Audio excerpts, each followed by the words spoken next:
En vue de redynamiser le dialogue État-secteur privé, le gouvernement a créé par décret le 15 octobre 2018 le cadre de concertation et d'orientation pour le dialogue État-secteur privé CODESP en remplacement de la rencontre gouvernement-secteur privé. Ce nouveau cadre de dialogue opérationnalisé en 2018 comprend 3 instances et 2 organes que sont respectivement les rencontres régionales, les rencontres sectorielles, la rencontre nationale État-secteur privé, le comité de pilotage et le secrétariat. Au titre des instances du CODESP, l'édition 2020 des rencontres régionales État-secteur privé s'est tenue du 22 au 30 juin 2020 dans les 13 chefs-lieux de région du Burkina Faso.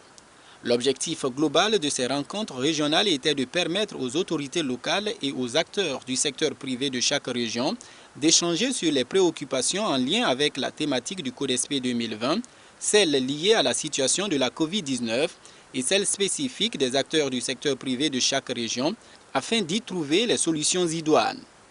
C'est à Banfoura, dans les Cascades, qu'a débuté la 3e édition des dites rencontres, sous le thème central « Le rôle de la commande publique dans la promotion du secteur privé » et les sous-thèmes « La commande publique, levier de croissance de l'entreprise » et « La commande publique, quelle stratégie pour améliorer l'accès des PME ». Le lancement des rencontres régionales État-secteur privé 2020 dans la région des Cascades a été fait par M. Harouna Kabouré, ministre du Commerce, de l'Industrie et de l'Artisanat. Nous avons à peu près 90% des entreprises du Burkina Faso qui sont des PMI-PME. Et notre pays est un pays qui continue de se construire sur le plan des infrastructures et bien entendu qui a fait le choix de développer des produits locaux. Il est bon que lorsque nous avons donc des marchés publics, un volume de marchés publics, que nous puissions à la fois mettre en œuvre l'ensemble des tests que nous avons votés pour permettre aux PMI d'accéder à la commande publique, mais aussi de faire en sorte que lorsque les collectivités ou les structures appartenant à l'État décident donc de commander des biens et services, que nous puissions nous adresser aux PMI-PME.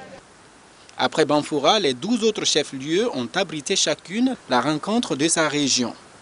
Ces rencontres ont permis de faire l'état de mise en œuvre des recommandations issues des rencontres régionales État-secteur privé 2019, de recenser les préoccupations et recommandations spécifiques des acteurs du secteur privé de chacune des régions, celles en lien avec le thème central et les sous-thèmes, et celles liées à la pandémie de la Covid-19.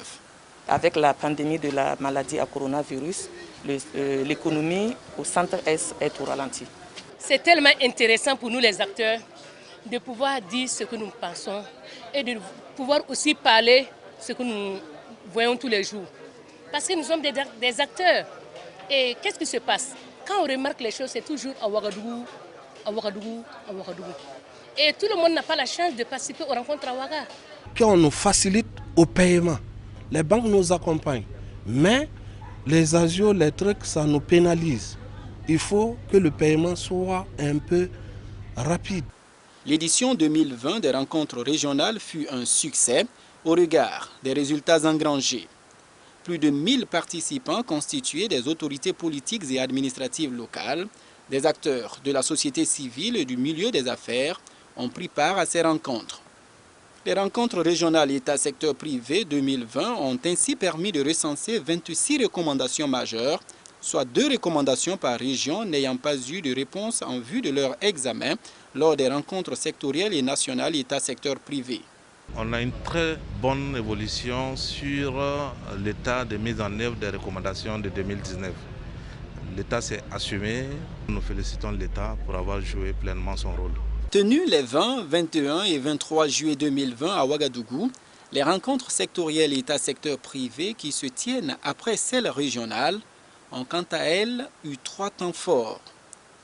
Elles ont permis dans un premier temps de faire l'état de mise en œuvre des recommandations issues des rencontres sectorielles État-secteur privé 2019.